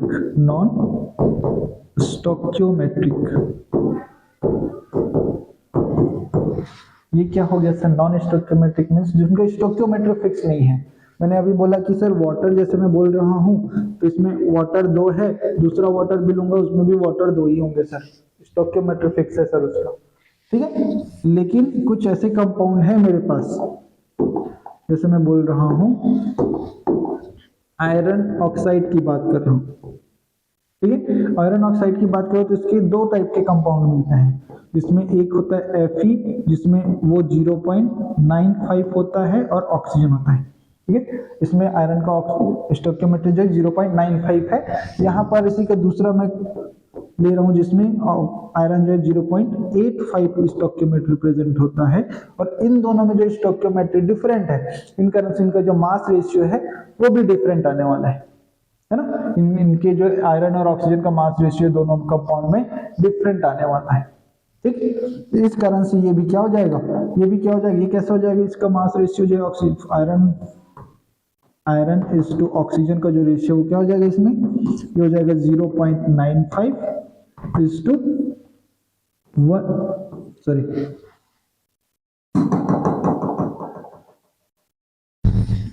0.95 को इसके मोलिकुलर एटॉमिक मास से मल्टीप्लाई करना पड़ेगा, उसके बाद वो आप निकाल सकते हैं। ठीक है, तो उससे जो क्या हो जाएगा, इनका जो मास रेशियो है दोनों में डिफरेंट आएगा। क्यों, क्योंकि इसमें आयरन का स्टोइकियोमेट्री दोनों में चेंज है, कंपाउंड सेम ही है लेकिन स्टोइकियोमेट्री चेंज है। तो इस केस में जो है क्या हो जाएगा, अगर इसकी स्टोइकियोमेट्री जो है चेंज हो रही है, अलग अलग हो रही है दोनों में, तो फिर वो क्या हो जाएगा, तो भी क्या होगा, इस लॉ को फॉलो नहीं करेगा, क्योंकि उस केस में जो इनके मास जो है अलग अलग हो जाएंगे, है ना। स्टोइकियोमेट्री अगर चेंज हो जाता है तो इसी को बोल रहे हैं नॉन स्टोइकियोमेट्रिक कंपाउंड में। ठीक है, तो 2 इसके लिमिटेशन है, कहां, एक जब डिफरेंट आइसोमर प्रेजेंट हो सेम कंपाउंड के, सेम कंपाउंड है बट उसमें एक एलिमेंट के डिफरेंट आइसोमर्स प्रेजेंट हैं, और दूसरा चीज हो सकता है कि आपका जो है ऐसा कोई रेयर आप सब्सटेंस ले लो जिसमें जो है किसी एक एलिमेंट की डिफरेंट स्टोइकियोमेट्री हो, उस केस में भी क्या हो जाएगा, आपका लॉ जो है यहाँ पे फॉरबिडन हो जाएगा, वो यहाँ पे एप्लीकेबल नहीं होगा। क्लियर है, तो इस चीज को याद रखना। Next, law of multiple proportion. Next law है law of multiple proportion. Law of multiple proportion बोले तो सर इजी है, कैसे इजी है, क्योंकि मैं बता रहा हूं, देखो मेरे पास 2 कंपाउंड है, 2 एलिमेंट है, ठीक, दो एलिमेंट है और दोनों को मैं रिएक्शन करा रहा हूं। रिएक्शन कराने से एक चीज ये देखने को मिला सर कि वो कंपाउंड तो बना रहे लेकिन एक से ज्यादा बना रहे और अलग अलग, दोनों ही मिल करके दो से एक से ज्यादा कंपाउंड बना रहे हैं, तो उस केस में जो रूल है आपका एप्लीकेबल होता है। कैसे, पहले मैं एग्जांपल दे रहा हूं फिर इसको हम जो है समझेंगे। जैसे मैं बोल रहा हूं कार्बन है सर और ऑक्सीजन है सर, ये दोनों जब आपस में रिएक्ट करते हैं, कार्बन एंड ऑक्सीजन जब ये आपस में रिएक्ट करते हैं, तो सर इनके जो रिएक्शन से और ऑक्सीजन के रिएक्शन से मैं देखता हूं कि सर दो चीजें बनती है, एक तो कार्बन मोनोऑक्साइड भी बनता है सर, एक तो कार्बन डाइऑक्साइड भी बनता है सर, अगर मैं कार्बोनेट दिखाना चाहूं तो CO3 भी बनता है सर, है ना। अगर आयन की बात नहीं करना है तो इसको हटा सकते, कोई दिक्कत नहीं है, ठीक है, लेकिन बता देता हूं मैं, ठीक, एक और रिलेट कर देता हूं, ठीक है। ये तीनों बन रहे हैं सर, क्या बन रहे हैं, ये तीनों ही बन रहे हैं। अगर ये तीनों बन रहे हैं यहां पास, अगर ये तीनों ही बन रहे हैं यहां पास, तो फिर मुझे ये समझ आ रहा है कि यहां पास जो है कंपाउंड मतलब एलिमेंट तो यहां पास क्या है, दो ही हैं, कार्बन और ऑक्सीजन, लेकिन उनके कंपाउंड अलग अलग बन रहे हैं। कार्बन मोनोऑक्साइड एक कंपाउंड है, कार्बन डाइऑक्साइड दूसरा, कार्बोनेट आयन है तीसरा, है ना, डिफरेंट टाइप के जो कंपाउंड्स को फॉर्म कर रहे हैं। और यहां पास जो है अगर इनका मैं रेशियो निकालूं, मास रेशियो की बात करूं, कार्बन का मास सर 12 है, ऑक्सीजन का मास 16 है। कार्बन का मास सर एक कार्बन है तो 12 है, ऑक्सीजन 2 है तो 32 है। कार्बन सर एक है तो इसका अभी भी 12 है, और ऑक्सीजन 3 है सर तो 48 है। देखने को मुझे क्या मिला सर कि यहाँ जो कार्बन का मास है यहाँ भी 12, यहाँ भी 12, यहाँ भी 12, मतलब वो फिक्स्ड है, फिक्स्ड मास ऑफ कार्बन, ठीक है, कार्बन का मास जो यहाँ पे फिक्स्ड है। तो क्या बोलते हैं ये लोग, जब दो एलिमेंट जो आपस में कंबाइन होकर के एक से ज्यादा कंपाउंड बनाते हैं, और उस कंपाउंड में भी एक एलिमेंट जो है दूसरे एलिमेंट के फिक्स्ड मास के साथ कंबाइन होता है, तो उस एलिमेंट के जो मास है उन डिफरेंट कंपाउंड्स में, उनका जो रेशियो है, उस एलिमेंट का जो मास है उन डिफरेंट कंपाउंड में, उनका जो रेशियो है वो भी क्या होता है, सिंपल होल नंबर रेशियो होता है, सिंपल होल नंबर रेशियो होता है। इसको आप सिंप्लीफाई करेंगे तो ये आता है इसका आंसर, है ना। क्या बोला मैंने, जब दो एलिमेंट आपस में कंबाइन होते हैं और एक से ज्यादा टाइप के कंपाउंड बनाते हैं, और उस एक से ज्यादा टाइप के कंपाउंड में भी एक एलिमेंट जो है दूसरे एलिमेंट के फिक्स्ड मास से कंबाइन होता है, तो वो एलिमेंट का जो रेशियो है, उस एलिमेंट के हर एक कंपाउंड में जो रेशियो है, डिफरेंट कंपाउंड में जो के मास का जो रेशियो है वो भी सिंपल होता है, सिंपल रेशियो होता है, सिंपल होल नंबर रेशियो होता है, ठीक है। अब पढ़ सकते हैं ये चीज, देखिए, when two elements form more than one compound, when two elements form more than two compound, sorry, more than one compound, the mass of one element that combined with fixed mass of other element are in a simple whole number ratio, ठीक है। जब दो element आपस में combine हो रहे हैं और एक से ज्यादा कंपाउंड बना रहे हैं, और उसमें भी एक एलिमेंट का मास जब फिक्स है, तो दूसरे एलिमेंट के जो मास है डिफरेंट कंपाउंड्स में, वो एक simple whole number ratio carry करते हैं। यही इस रूल का मेन पॉइंट है ना। क्या करना है सर, ज्यादा टेंशन मत लो, उसका सिंपल सी बात यह है, अब देखना क्या कोई दो एलिमेंट ऐसे हैं जो एक से ज्यादा कंपाउंड बना रहे हैं, हाँ सर है। तो देखना क्या उन दोनों में किसी एक एटम का मास फिक्स है क्या, है ना। जैसे कार्बन डाइऑक्साइड और कार्बन मोनोऑक्साइड में कार्बन का मास दोनों में 12-12 ग्राम है, ठीक है, दोनों फिक्स्ड है। फिर चेक करना क्या दूसरे जो एलिमेंट है, कार्बन को छोड़ के जो दूसरा एलिमेंट है उसमें, क्या उनके मास का रेशियो सिंपल आ रहेगा, अगर सिंपल आ रहा है तो ये रूल फॉलो होगा, ठीक है। सिंपल कहने का मतलब ऐसा 1:2:3 या फिर 2:3 या फिर 1:3 2:1 3:2, ऐसा सिंपल, बड़ा फ्रैक्शनल वैल्यू नहीं आना चाहिए, वो गलत हो जाएगा, ठीक है, ऐसा सिंपल रेशियो होना चाहिए होल नंबर में। ठीक, तो इसको बोलते हैं क्या, लॉ ऑफ मल्टीपल प्रोपोर्शन। आपके पास यही एक एग्जांपल है क्या सर? नहीं, मेरे पास और भी है। एक एग्जांपल मैं और दे रहा हूं आपको, वाटर एंड H2O2 हाइड्रोजन पर ऑक्साइड। यहाँ सर हाइड्रोजन का मास कितना है, ये है सर 2। ऑक्सीजन का मास कितना है सर 60, ऑक्सीजन का मास 60। यहाँ हाइड्रोजन का मास कितना है सर 2 है, ऑक्सीजन का मास कितना है सर 32।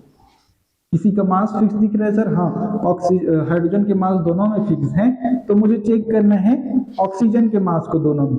मुझे क्या चेक करना है? ऑक्सीजन का जो मास है उसको चेक करना है। इसमें कितना है सर 16 है, इसमें कितना है सर 32 है। इसको सिंप्लीफाई करूंगा तो सर मुझे पता है 1:2 आएगा, है ना? 1:2, that is a simple whole number ratio, that is simple whole number ratio, है ना? यही तो है ना सिंपल होल नंबर रेशियो। और अगर ये सिंपल होल नंबर रेशियो है तो ये किसको फॉलो कर रहा होगा? फिर ये फॉलो कर रहा होगा, ये फॉलो कर रहेगा, तो ये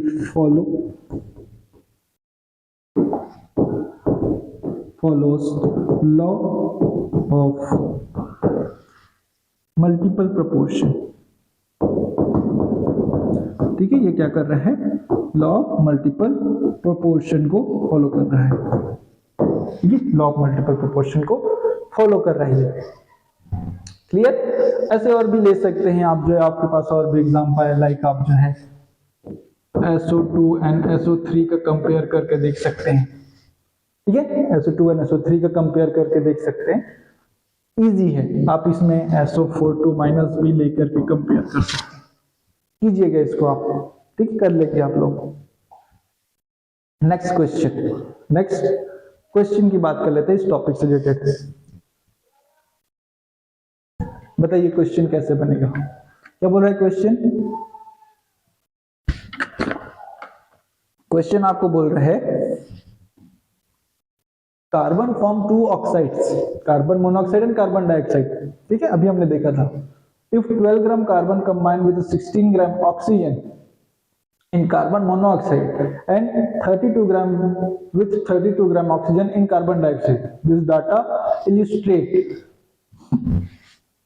क्या बोला अभी इसने कि सर कार्बन मोनोऑक्साइड है, कार्बन डाइऑक्साइड है। कार्बन मोनोऑक्साइड में ये रेशियो है आपका ये, ठीक है, कार्बन डाइऑक्साइड में ये रेशियो है आपका। आप देख रहे हैं कि कार्बन का मास जो है दोनों में फिक्स है, कार्बन का मास जो है दोनों में फिक्स्ड है, तो इसमें ऑक्सीजन का रेशियो क्या हो जाएगा? 16:32, दैट इज 1:2। और क्या है? सिंपल होल नंबर रेशियो है, और सिंपल होल नंबर रेशियो है तो मैं आंख बंद करके बोल सकता हूं कि ये जो है लॉ ऑफ मल्टीपल प्रोपोर्शन को फॉलो कर रहे हैं। इसको फॉलो कर रहे हैं, लॉ ऑफ मल्टीपल प्रोपोर्शन को फॉलो कर रहे हैं। इजी है, बना सकते हैं इसको, ठीक है। Which pair best illustrate the law of multiple proportion? बताओ बताओ बताओ बताओ बताओ बताओ यार, इजी है यार, तुम बताओगे। इसमें तो सर देखो क्वेश्चन क्या है, लॉ ऑफ मल्टीपल प्रोपोर्शन। आपको बोला गया है कि 2 एलिमेंट होने चाहिए, मतलब 2 एलिमेंट होने चाहिए। ठीक, ऐसा नहीं कि अलग अलग हो। यहाँ देखो, यहाँ सोडियम है, यहाँ पोटेशियम, हो ही नहीं सकता सर। ठीक है, दोनों एलिमेंट सेम होने चाहिए ना, सोडियम पोटेशियम, पोटेशियम क्लोरीन है या सोडियम क्लोरीन है, अलग अलग एलिमेंट है, ये तो फॉलो नहीं करेगा। नेक्स्ट में हाँ, इसमें सेम है, इसमें दोनों कार्बन ऑक्सीजन, इसमें भी कार्बन ऑक्सीजन, इसमें हाइड्रोजन ऑक्सीजन, इसमें सोडियम हाइड्रोजन, ये तो भी फॉलो नहीं करेगा, इसमें भी नहीं फॉलो करेगा। अरे यार, इतना इजी क्वेश्चन। एक ही कंपाउंड ऐसा है जिसमें 2 एलिमेंट के 2 डिफरेंट कंपाउंड्स हैं। ठीक है, एक ही एग्जांपल है जिसमें 2 एलिमेंट हैं और दोनों के जो है 2 टाइप के कंपाउंड हैं। ठीक, इन सब के तो फॉर्मूले ही ऐसे हैं कि वो जो है आपको रूल को फॉलो नहीं करना है। ठीक है, question number next assertion reasoning based question है। क्वेश्चन आपको बोलता है, क्वेश्चन आपको क्या बोल रहा है? CO and CO2 obey the law of multiple proportion। हाँ सही है सर, हमने देखा ये ओबे करता है। The masses of oxygen combining with the fixed mass of carbon are simple whole number ratio। हाँ यही तो रूल था, है ना, ये तो रूल था, तो ये तो आपका सही आंसर है। ठीक है, सही आंसर है। हाँ ठीक है, तो ये जो है CO and CO2 obey the law of multiple proportion। ठीक है, सही बात है। तो ये जो हमारा जो है लॉ ऑफ मल्टीपल प्रोपोर्शन का जो है पार्ट जो है कंप्लीट होता है। यहाँ पे क्वेश्चन उसका हमने किए, बहुत इजी टाइप के क्वेश्चन आते हैं, आप जो उसको कर सकते हैं, बस आपको लॉ जो है याद होना चाहिए। ठीक है, लॉ जो है याद होना चाहिए। Next, law of reciprocal proportion. Law of reciprocal proportion, इसमें क्या होता है सर? इसमें होता ये है, इसमें ये बोला जा रहा है कि जब भी क्या होता है, तीन टाइप के कंपाउंड है मेरे पास। जैसे कि एग्जांपल से समझते हैं, पहले एग्जांपल से समझते हैं मेरे पास। ठीक है, मेरे पास जो है H2,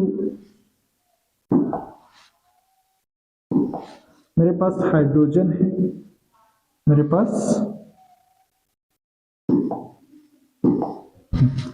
पास क्या है, हाइड्रोजन है, मेरे पास सल्फर है, मेरे पास ऑक्सीजन है। ठीक है, जब भी सल्फर और हाइड्रोजन आपस में कंबाइन होते हैं तो सर ये H2S फॉर्म करते हैं। यही हाइड्रोजन और ऑक्सीजन जब आपस में कंबाइन करते हैं तो H2O फॉर्म करते हैं। ठीक है, H2S एंड H2O फॉर्म करते हैं। ठीक है, यहां जो इनके मास का रेशियो क्या है, ये जो 2:32 है। यहाँ इनके मास का रेशियो 2:2 क्या है, 16 है। ठीक है, तो ये रूल बोलता है कि जब दो एलिमेंट आपस में कंबाइन कर रहे हैं और वही जो उसमें से एक एलिमेंट जो है किसी तीसरे एलिमेंट के साथ कंबाइन कर रहा है, तो ये दोनों जब आपस में कंबाइन करेंगे इनसे जो प्रोडक्ट फॉर्म होगा, उनके जो मास का रेशियो होगा वो भी एक सिंपल रेशियो होगा। ठीक है, सिंपल रेशियो या फिर उसका मल्टीपल होगा। ठीक है, इसमें क्या हो जाएगा, ये 32:32। देखो, when two different elements A and B combine separately with a fixed mass of third element C, the mass of the A and B that combine with the same mass of C are either in the same ratio in the simple or in the simple whole number ratio to the mass in which A and B combine with each other। ठीक है, क्या बोला इसमें, कोई भी A है वो B के साथ जब कंबाइन हो रहे हैं, A और B जब आपस में कंबाइन हो रहे हैं, और वही A और C जब आपस में कंबाइन हो रहे हैं, तो उन और C और B के जब आपस में कॉम्बिनेशन होगी तो उनसे जो बनने वाला कंपाउंड है उनमें भी एक सिंपल होल नंबर रेशियो होगा। ये यहाँ पास आपको रेसिप्रोकल लॉ जो है एक्सप्लेन करता है। ठीक है, और यहाँ पे आप देख सकते हैं ये जो है क्या है आपका 1:16, 1:8 एंड ये जो है 1:1 होता है। ठीक है, यहाँ जो है आपका क्या है, यहाँ जो आप क्या देख रहे हैं कि आपका जो लॉ है वो जो है इस तरह से फॉलो होता है। ठीक है, तो इसको याद रखिएगा, लॉ ऑफ रेसिप्रोकल प्रोपोर्शन। यहाँ से न्यूमेरिकल कभी आते तो नहीं है और इससे न्यूमेरिकल बनने बहुत डिफिकल्ट है। ठीक है, इससे आपको जो है ऐसे क्वेश्चन पूछ सकते हैं, आपको क्वेश्चन में दे दिया जाएगा और आपसे पूछा जाएगा कि ये किस लॉ को फॉलो करता है, इससे ज्यादा इससे क्वेश्चन नहीं बन सकते। ठीक है, तो नेक्स्ट हम बात करते हैं, हमारा जो नेक्स्ट लॉ है उस पर चलते हैं। रेसिप्रोकल प्रोपोर्शन के बाद हमारे पास जो लॉ बच जाता है, law of Gay Lussac of gaseous volume. ठीक है, नेक्स्ट हमारा जो लॉ होता है क्या, Gay Lussac's law of gaseous volume.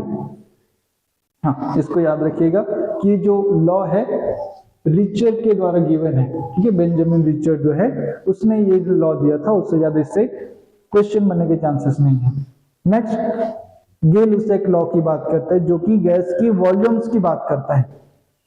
गे-लुसाक क्या बोलता है, वो बोलता है कि सर जब कभी भी आप रिएक्शन कराएंगे गैसों का, जब कभी भी गैसें आपस में रिएक्ट करती हैं तो एक सिंपल वॉल्यूम में रिएक्ट करती है। वो क्या करती हैं, सिंपल वॉल्यूम में, वॉल्यूम के रेशियो में रिएक्ट करती हैं, और अगर बनने वाला प्रोडक्ट भी गैस हो तो उसका भी वॉल्यूम का रेशियो भी सिंपल होता है रिएक्टेंट्स के साथ।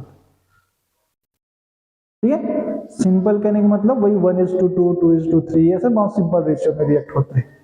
ठीक है, देख लो, when gases react together to form gaseous product, जब gases react करें together to form gaseous product, the volume of the reactants and product bear a simple whole number ratio, bear a simple whole number ratio। जैसे example, हमारे पास H2 है sir, हमारे पास Cl2 है sir, ये जब आपस में रिएक्ट कर रहे हैं सर तो ये 2HCl बना रहे हैं सर, ये भी गैस है सर, ये भी गैस है सर, और ये भी गैस है सर। इसमें इसका वॉल्यूम सर 1 है सर, हाइड्रोजन का वॉल्यूम सर, हाइड्रोजन का वॉल्यूम सर 1 है सर, फ्लोरीन का वॉल्यूम सर 1 है सर, फ्लोरीन का वॉल्यूम सर 1 है सर, CHCl का वॉल्यूम क्या है सर 2 है सर। इनका रेशियो क्या आ जाएगा sir 1:1:2, that is a simple whole number ratio sir, simple whole number ratio. ठीक है, simple whole number ratio sir. और यही तो बोल रहा है सर कि जब भी आप गैसेस को रिएक्ट कराएंगे तो उनके खुद के रेशियोज भी सिंपल होने वाले 1:1 में, या फिर 1:2 भी हो सकता है, उसमें उतना फर्क नहीं पड़ता है, तो सिंपल रेशियो होता है 1:1 है यहाँ पास। ठीक है, और अगर बनने वाला प्रोडक्ट भी गैस है सर तो वो भी इसी सिंपल रेशियो को फॉलो करेगा। ठीक है, वो भी क्या करेगा, इसी रेशियो को फॉलो करेगा। तो 1:2, 1:1:2 is the simple whole number ratio. और यही आपका लॉ ऑफ गेल-लुसाक लॉ बोलता है ना, गेल-लुसाक का वॉल्यूम का लॉ बोलता है। इजी है, चलो इसके कुछ क्वेश्चन देख लेते हैं। When 10 ml of hydrogen gas reacts with 5 ml of oxygen gas, हाँ एक चीज और, इसमें जो है ये चीज याद रखना, सेम टेम्परेचर और प्रेशर होना चाहिए, प्रेशर और टेम्परेचर चेंज नहीं करना है यहाँ पर। ठीक है, when 10 ml hydrogen gas reacts with 5 ml of oxygen gas at constant temperature and pressure, what will be the total volume of gases after the reaction? After the reaction, ठीक है, क्या बोला गया है आपके पास, हाइड्रोजन है प्लस ऑक्सीजन है, ये रिएक्ट कर रही हैं, रिएक्ट करके क्या बना रहे हैं, वाटर बना रहे हैं सर, ये बोला गया है, रिएक्ट करके वाटर बना गया है। आपको बोला गया कि 10 ml है वाटर, सॉरी हाइड्रोजन कितने हैं, हाइड्रोजन का वेट जो है 10 ml है, ऑक्सीजन का वेट, ऑक्सीजन का वॉल्यूम जो 5 ml है, और गैस, सॉरी प्रोडक्ट का नहीं दिया है ना, प्रोडक्ट का वॉल्यूम नहीं दिया।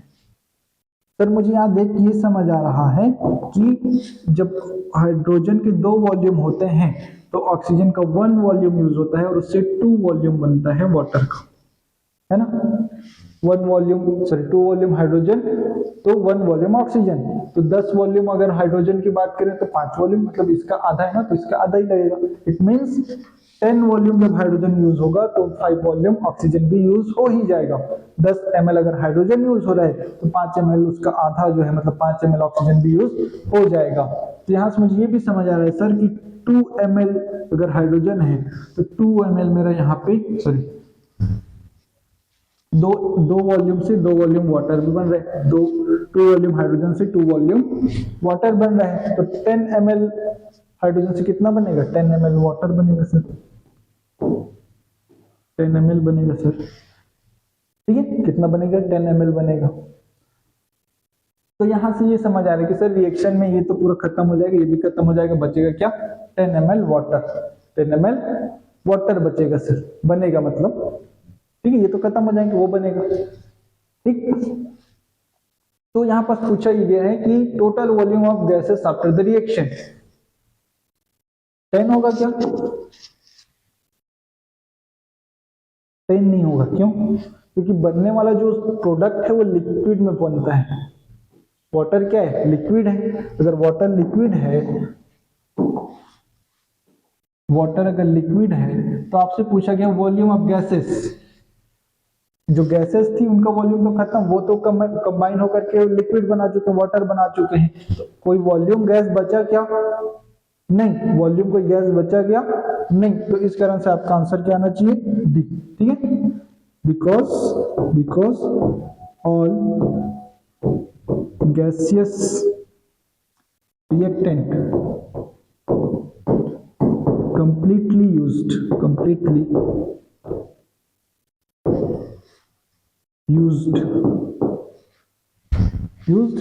during reaction, क्या होगा ड्यूरिंग रिएक्शन जो है क्या होगा कंप्लीटली यूज हो जाएगा,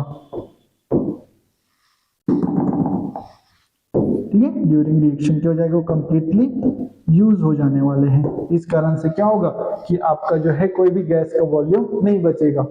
एंड और क्या लिख सकते हो, एंड H2O इज लिक्विड, और H2O क्या है, लिक्विड है, तो उसका वॉल्यूम आप काउंट करेंगे नहीं। अगर आपको पूछता कि total volume of the product पूछता तो आप जो इसके वॉल्यूम काउंट करते, क्योंकि वापस गैस का वॉल्यूम और लिक्विड का वॉल्यूम दोनों काउंट होता है ना। यहाँ पास आपसे स्पेशली पूछा गया वॉल्यूम ऑफ गैसेस, तो वहां पे आप वाटर का वॉल्यूम काउंट नहीं करेंगे, तो इस कारण से इसका आंसर क्या आ जाएगा, 0 ml। इस कारण से इसका आंसर क्या आ जाएगा, 0 ml आ जाएगा, ठीक है। Next question, which law state that the volume of gases reacting together, volume of gases reacting together and that of the gaseous products bear a simple ratio to the one another under the similar condition of temperature and pressure. Volume of gases reacting together and the gaseous product bear a simple ratio की बात कर रहा है sir. ये बोलता है आपको गैलोसाइक law, ये गैस के बारे में गैलोसाइक ही बोलता है। और simple whole number ratio reactants का और प्रोडक्ट्स का, ये कौन बोलता है, हमारे गे चर्चा बोलते हैं, ठीक है। ये रेशियो गे-लुसाक लॉ बोलता है, ठीक। Next question, when 10 ml of hydrogen gas completely reacts with 5 ml of oxygen gas at constant temperature and pressure, what will be the total volume of the product? Total volume of the product, not gas, ठीक है। Same question है, same type का question है, बस एक चीज change किया गया, आपको टोटल वॉल्यूम ऑफ गैस बोलने की जगह प्रोडक्ट बोल दिया गया है, ठीक है। H2 plus O2 gives 2H2O। मैंने बोला सर 2 वॉल्यूम से 2 वॉल्यूम बन रहा है, तो 10 वॉल्यूम से कितना बनेगा, 10 बनेगा, ठीक है। 10 ml 5 ml gives 10 ml of water, ठीक। अब ये तो खत्म हो गए, ये तो यूज हो गए ना रिएक्शन में, बच्चा कौन बना, कौन, H2O। H2O का ml कितना, 10, तो अगर H2O का ml 10 है तो आंसर भी 10 ml होगा, क्योंकि गैस तो कोई बचा नहीं ना, सिर्फ वाटर बना, तो वाटर बना वो कितना ml है, 10 ml है, तो उसका आंसर क्या आ जाएगा, 10 ml आ जाएगा, ठीक है। आंसर क्या आ जाएगा, 10 ml आ जाएगा। नेक्स्ट क्वेश्चन क्या है, 1 volume of nitrogen reacts with 3 volume of hydrogen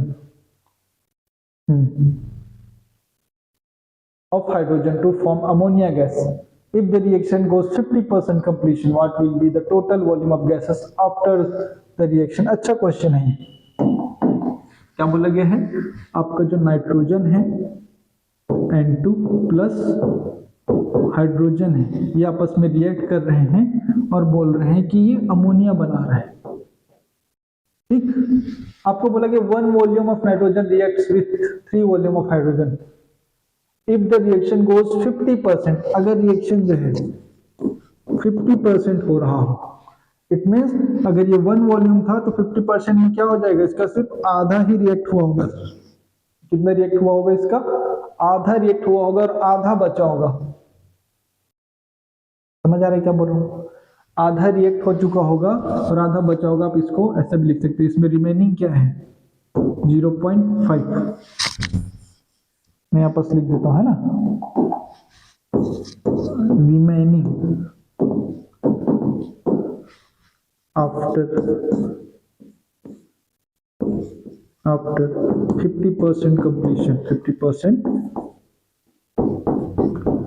completion की बात कर रहे हैं, ठीक है। अगर 50% कंप्लीट हो चुका है रिएक्शन, तो आपके पास नाइट्रोजन कितने बचेंगे, 0.5 बचेगा सर। क्यों, क्योंकि इसका 0.5 को रिएक्ट कर चुका है और अमोनिया बना चुका है ना, 0.5 रिएक्ट कर चुका है और अमोनिया बना चुका है, तो ये हो जाएगा। 3 वॉल्यूम हाइड्रोजन है, उसका 50% क्या होगा सर, हमको पता है 3 का 50% होता है सर 1.5, ठीक है, 1.5। अब अमोनिया कितना बना होगा, आपको ये पूरा रिएक्शन कंप्लीट होता है तो 2 वॉल्यूम मिलता है अमोनिया का, मतलब 2 ml या 2 लीटर जो भी बोलना चाहो 2 वॉल्यूम मिलता, लेकिन रिएक्शन 50% हुआ तो 2 का हाफ क्या हो जाएगा, आपको मिलेगा सर 1, क्योंकि आधा ही रिएक्शन हुआ, अभी पूरा तो हुआ नहीं है। ठीक, तो आपसे पूछा गया what will be the total volume of gases left, आपको पूछा गया टोटल वॉल्यूम, इसका जो टोटल वॉल्यूम पूछा गया है, ठीक है, इसका एक वॉल्यूम, इसका 1.5 वॉल्यूम, इसका हाफ वॉल्यूम, टोटल कितना होगा, तो हमको पता है sir total volume will be, total volume is क्या हो जाएगा 0.5 plus 1.5 plus 1 is equal to 3 ml, अगर ml में पूछा गया है तो, नहीं है ml नहीं पूछा है तो answer is 3 only, answer is only 3, it is B. अच्छा क्वेश्चन था, ठीक है, अच्छा क्वेश्चन था, कुछ को बना सकते हैं, ठीक। नेक्स्ट क्वेश्चन पे चलते हैं। When 100 ml of ethylene is burned completely in oxygen, the concentration of in volume is, the concentration in volume is, ठीक है। इसमें क्या है, आपको एथिलीन C2H4 प्लस ऑक्सीजन की बात की गई है, आपको बोला गया है कि रिएक्शन होगा, आपको पता है कि हाइड्रोकार्बन और ऑक्सीजन के रिएक्शन से सर आपको पता होना चाहिए कि या तो CO2 बनता है और वाटर बनता है हमेशा, ठीक है, हमेशा की बात है CO2 और वाटर फॉर्म होगा, ठीक है, CO2 एंड वाटर फॉर्म होगा। इसका बैलेंस कर सकते हैं, 2 कार्बन है सर, 2 कार्बन इधर हो गया, हाइड्रोजन कितने उधर, हाइड्रोजन इधर 4 है तो इधर 4 कर लेते हैं, ऑक्सीजन कितने हो गए 2 4 एंड 2 उधर 6, ये जो है आपका 3 हो जाएगा, ठीक है, तो ये आपका रिएक्शन बैलेंस हो गया। आपको बोला गया 100 ml एथिलीन जो है कंप्लीटली बर्न हो रहा है, मतलब ये 100 ml है ना, ये 100 ml है, ठीक, 100 ml से आपको कितना मिल रहा है, 100 ml से 100, देखो 1 वॉल्यूम जो रिएक्ट करके 2 वॉल्यूम कार्बन डाइऑक्साइड बनाता है, 2 वॉल्यूम वाटर बनाता है, तो 100 ml कितना बनाएगा सर, 100 का डबल मतलब 200 ml आपका वाटर CO2 बनेगा एंड 200 ml आपका वाटर बनेगा, 200 ml इसका और 200 ml उसका, ठीक है, 200 ml इसका और 200 ml उसका बनेगा, ठीक। तो आपको पूछा गया है टोटल कंसंट्रेशन इन वॉल्यूम, ठीक, यहाँ पर जो है आपको गैस की वॉल्यूम की बात की है, ये तो लिक्विड हो जाएगा, है ना, ये तो लिक्विड हो जाएगा, तो इसका वॉल्यूम आप काउंट करेंगे नहीं, ठीक, इसका वॉल्यूम आप काउंट करने वाले नहीं है। बच कौन सा वॉल्यूम जाता है, कार्बन डाइऑक्साइड का, कार्बन डाइऑक्साइड का वॉल्यूम क्या हो जाएगा 200, आंसर विल बी 200, ठीक है। इस तरह से आप इसका वॉल्यूम काउंट कर सकते हैं कि आपका जो गैसियस वॉल्यूम है वो कितना बनेगा, कितना बनेगा गैसियस वॉल्यूम 200 ml बनेगा, ठीक है, आंसर इसका 200 ml आने वाला है, ठीक है। ये जो है law of Gay Lussac law of volume की बात करते हैं, गैसियस वॉल्यूम की बात करें। नेक्स्ट हमारा जो है लास्ट जो हमारा लॉ ऑफ कॉम्बिनेशन का पॉइंट है वो है आपका एवोगैड्रो हाइपोथेसिस या एवोगैड्रो लॉ, एवोगैड्रो हाइपोथेसिस या एवोगैड्रो लॉ, ये क्या बोलता है, ये बोलता है सर, एवोगैड्रो हाइपोथेसिस बोलता है कि if temperature, if temperature and pressure are constant, क्या है वो कांस्टेंट है, अगर वो कांस्टेंट है मतलब फिक्स्ड है, देन क्या बोलता है कि सेम वॉल्यूम ऑफ गैसेस, अलग अलग गैसेस की बात कर रहा हूं, ठीक है, same volume of gases contains same number of molecules,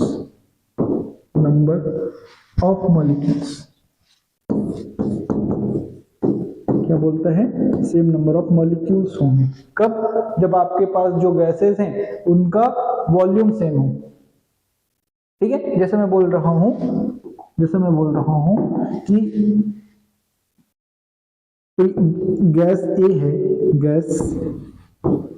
है, इसका वॉल्यूम जो है 5 लीटर है।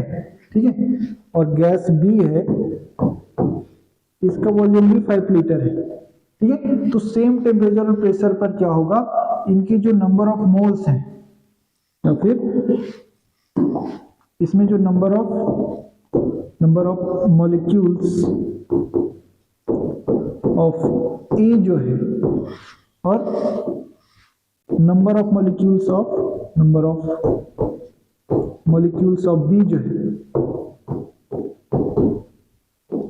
ये दोनों इक्वल होने वाले हैं। वो दोनों क्या हो जाएंगे, इक्वल हो जाएंगे। ये लिखा हुआ है, देख लीजिए आप एक बार। At constant temperature and pressure equal volume of all gases contain equal number of molecules. ठीक है, अगर टेम्परेचर और प्रेशर सेम है तो जितना वॉल्यूम भी, अगर सेम वॉल्यूम ले रहे हैं अलग अलग गैसों का, तो हर एक गैस में जो नंबर ऑफ मॉलिक्यूल्स हैं, नंबर ऑफ पार्टिकल्स हैं, वो सेम होंगे। वो क्या होंगे, सेम होंगे, ये बोलता है। ठीक है, समझ आया क्या बोला मैं? हाइड्रोजन और ऑक्सीजन की बात कर रहा हूं। ठीक है, जैसे मैं 5 लीटर हाइड्रोजन ले रहा हूं, 5 लीटर ऑक्सीजन गैस ले रहा हूं, दोनों की गैसेस ले रहा हूं। अगर मेरे रूम का टेम्परेचर और प्रेशर दोनों गैस के लिए सेम है ना, दोनों गैस के लिए रूम का टेम्परेचर और प्रेशर सेम है, तो 5 लीटर हाइड्रोजन में जितने हाइड्रोजन के मॉलिक्यूल्स होंगे और 5 लीटर ऑक्सीजन में जितने ऑक्सीजन के मॉलिक्यूल्स होंगे, दोनों का नंबर एग्जैक्टली बराबर होगा। दोनों का नंबर एग्जैक्टली बराबर होगा। समझ गए? तो यही चीज बोल रहा है आपका जो है एवोगैड्रो हाइपोथेसिस, एवोगैड्रो लॉ। ठीक है, इजी है, इससे रिलेटेड क्वेश्चन देखते हैं, आपको अच्छे समझ आएगा। At the same temperature and pressure, which of the following gases will have the same number of molecules in equal volume?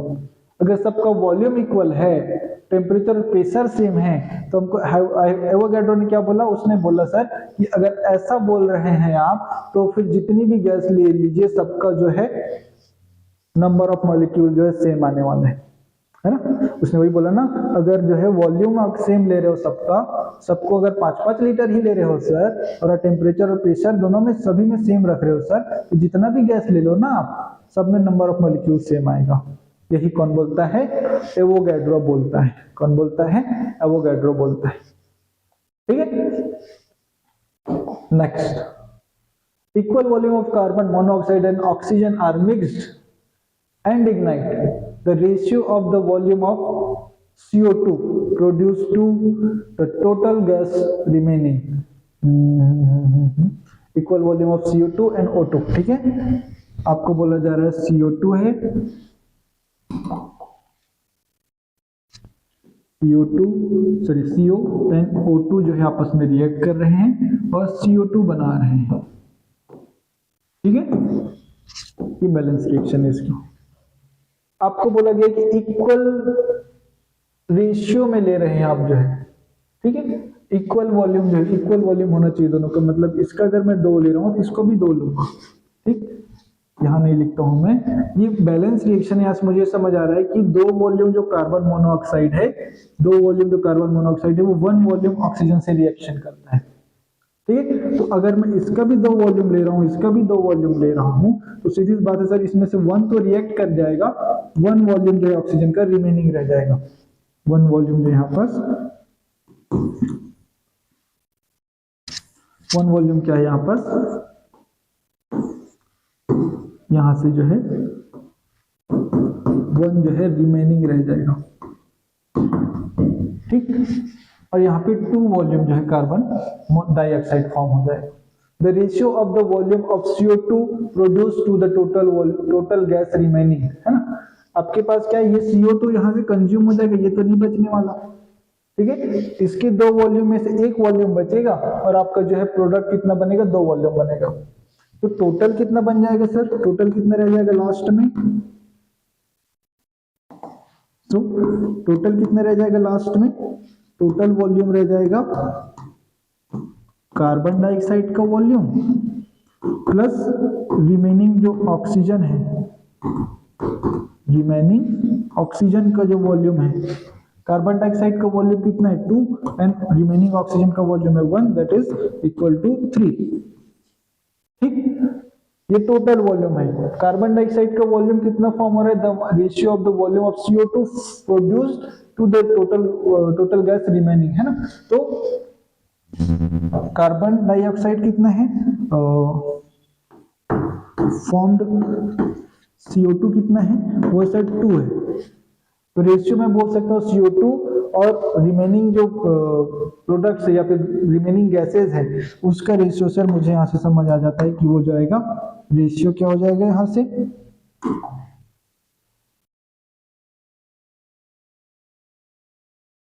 ठीक है। रेशियो क्या हो जाएगा यहाँ से?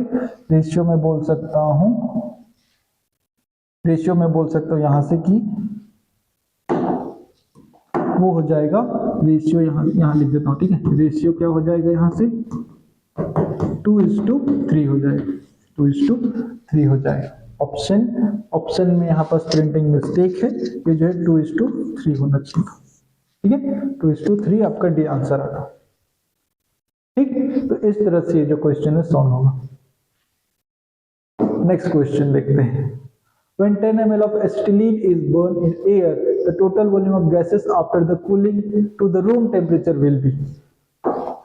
सॉल्व करेंगे, पहले इसको आप ट्राई कीजिए। आपको बोला गया है C2H2 प्लस O2 रिएक्शन कर रहे हैं, रिएक्शन